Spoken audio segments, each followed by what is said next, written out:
دوسروں کو گرا کر کسی مقام پر پہنچنا اونچا مقام نہیں، گرا ہوا مقام ہوتا ہے۔ اللہ جس سے محبت کرتا ہے سب سے پہلے اسے اعلیٰ درجے کا اخلاق عطا کرتا ہے۔ اگر تم کسی چیز کو پانے کی کوشش کرو جس کے بارے میں تم سمجھتے ہو کہ وہ تمہارے لیے بہتر ہے، اور اگر وہ تمہیں نہ ملے تو مایوس مت ہونا، تم نے بہتر چاہا تھا، اللہ تمہیں بہترین عطا کرے گا۔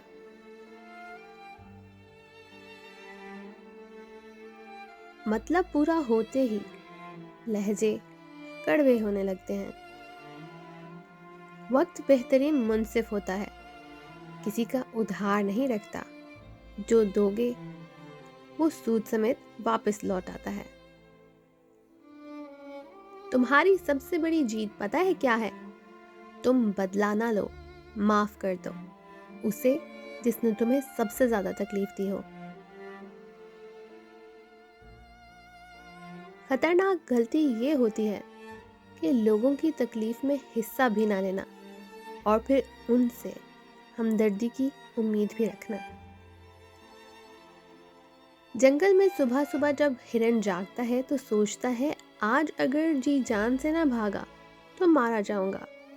اسی جنگل میں صبح صبح شیر جاگتا ہے تو وہ سوچتا ہے کہ اگر آج جی جان سے نہ بھاگا تو بھوکا رہ جاؤں گا۔ تم شیر ہو یا ہرن، بھاگنا تو پڑے گا میرے دوست۔ ہر شخص کو آپ کی ضرورت ہے، اپنی ضرورت تک۔ اکیلے رہنا اور اکیلے رونا انسان کو بہت مضبوط بنا دیتا ہے۔ معافی تو غلطیوں کی ہوا کرتی ہے، زیادتی کا تو مکافات عمل ہوتا ہے۔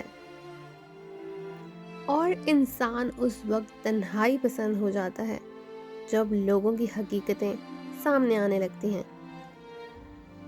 رزق کے پیچھے اپنی عزت کا سودا مت کرو، کیونکہ نصیب کا رزق انسان کو ایسے تلاش کرتا ہے جیسے مرنے والے کو موت۔ لمبی اڑان کے بعد چڑیا اپنے گھونسلے میں لوٹی تو بچوں نے پوچھا، ماں آسمان کتنا بڑا ہے؟ اس نے بچوں کو پروں میں سمیٹتے ہوئے کہا، والدین کے سائے سے کوئی چیز بڑی نہیں۔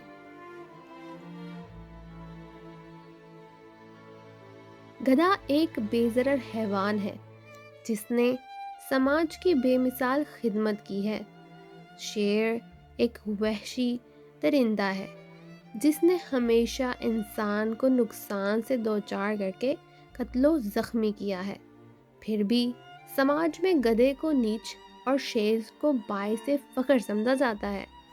ہمارا معاشرہ ایک طاقتور جابر ظالم کی قدر، منزلت اور کمزور محکوم کی تذلیل کرتے ہیں، جو ایک بیمار معاشرے کی خوبی ہے۔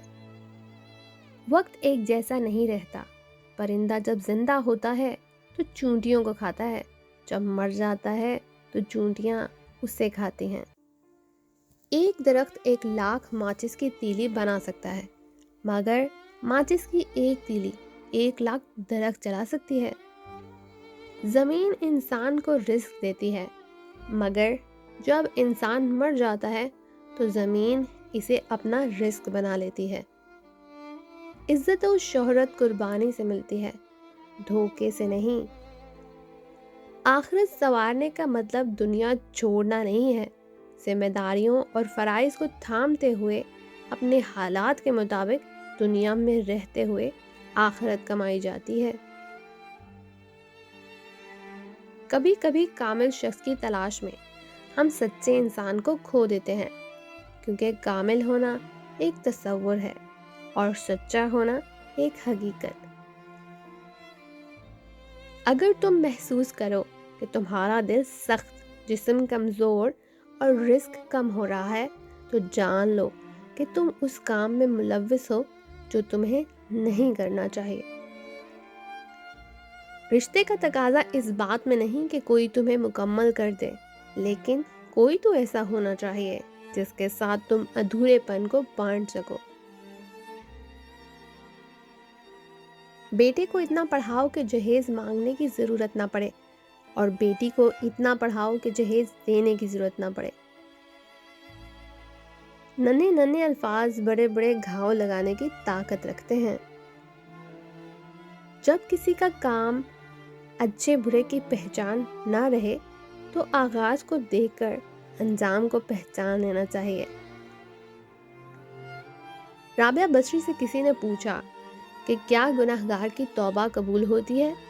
فرمایا، انسان اس وقت تک توبہ کر ہی نہیں سکتا جب تک اللہ توفیق نہ دے، اور جب توفیق مل جائے پھر قبولیت میں کوئی شک نہیں رہتا۔ کبھی کسی کو پانے کے لیے ہماری ساری خوبیاں بھی کم پڑ جاتی ہیں اور کھونے کے لیے ایک خامی بھی کافی ہوتی ہے۔ شام زندگی کی ہو یا دکھوں کی، آخر میں ڈھل ہی جاتی ہے۔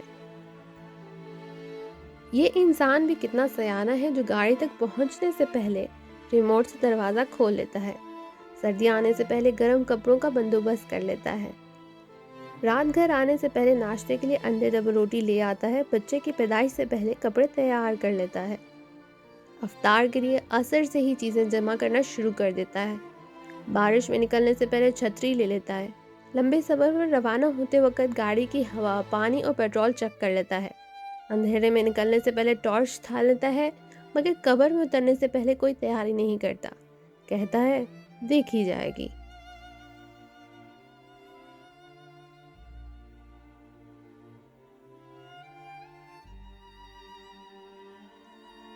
مذاق وہ ہوتا ہے جو کسی کے اداس دل کو خوش کر دے، کسی کی مسکراہٹ کا باعث بنے۔ مذاق وہ نہیں ہوتا جو کسی کا دل چھلی کر دے۔ دلوں میں بسنے والے پھولوں کی طرح ہوتے ہیں، دنیا سے چلے بھی جائیں تو اپنی یادوں کی خوشبو چھوڑ جاتے ہیں۔ کبھی کبھی میٹھی گفتگو کے لوگ آپ کو عزت نہیں، دھوکے دے رہے ہوتے ہیں۔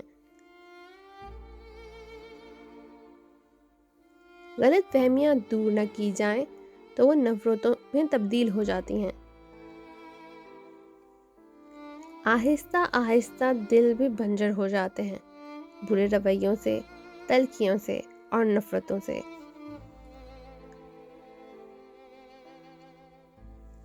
میں نے اپنی اوقات کو بہت قریب سے دیکھا، فقط چند سانسیں ہیں جو رب العزت کی محتاج ہیں۔